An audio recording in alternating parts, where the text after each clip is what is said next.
शिवाजी महाराजांनी स्वराज्याच्या उभारणीसाठी सुरतेमधून धनदौलत जमा केल्याचे अनेक दाखले आपल्याला पाहायला मिळतात. परंतु सुरतेप्रमाणेच महाराजांनी जालना शहरातून देखील स्वराज्य उभारणीसाठी धनदौलत गोळा केली होती.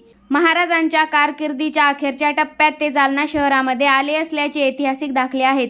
छत्रपती शिवाजी महाराजांचा पादस्पर्श जालना शहराला झाला आहे. स्वराज्याच्या उभारणीसाठी महाराजांनी जालना शहरातून धन गोळा केल्याचे ऐतिहासिक संदर्भ आहेत. गिरीश टकले या लेखकाने लिहिलेल्या सुरतेची लूट की स्वराज्याची भरपाई आणि शिवछत्रपतींची अखेरची जालनापूर मोहीम या पुस्तकामध्ये या संदर्भात तपशीलवार माहिती मिळते. पुस्तकातील दाव्यानुसार छत्रपती शिवाजी महाराज हे 4 दिवस जालना शहरात मुक्कामी होते. 16 नोव्हेंबर ते 19 नोव्हेंबर 1679 हा तो कालावधी. जालना शहर तेव्हा जनकपूर या नावाने ओळखले जायचे. स्वतः महाराजांनी शहरात न जाता संरक्षण भिंतीबाहेरच मुक्काम ठोकला असावा, कारण सुरत लुटीत महाराज प्रत्यक्ष सुरत शहरात न जाता त्यापासून 4-5 किलोमीटर अंतरावर थांबले होते. अंबड मार्गे म्हणजे जालन्याच्या दक्षिण दिशेने ते शहराच्या जवळ आले असावेत.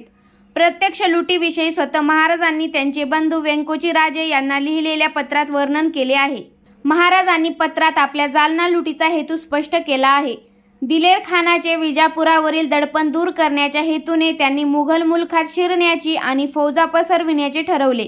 मुघल मुलूक उद्ध्वस्त करीत ते जालनापूरकडे गेले. जालनापूर औरंगाबाद पासून 60 किलोमीटर अंतरावर आहे. लूट 4 दिवस चालली. या लुटीमध्ये सोने, नाणे, रुपये म्हणजे भरपूर चांदी मिळाली. जालना हे विणकामाचे केंद्र असल्याने कापडही बरेच मिळाले होते.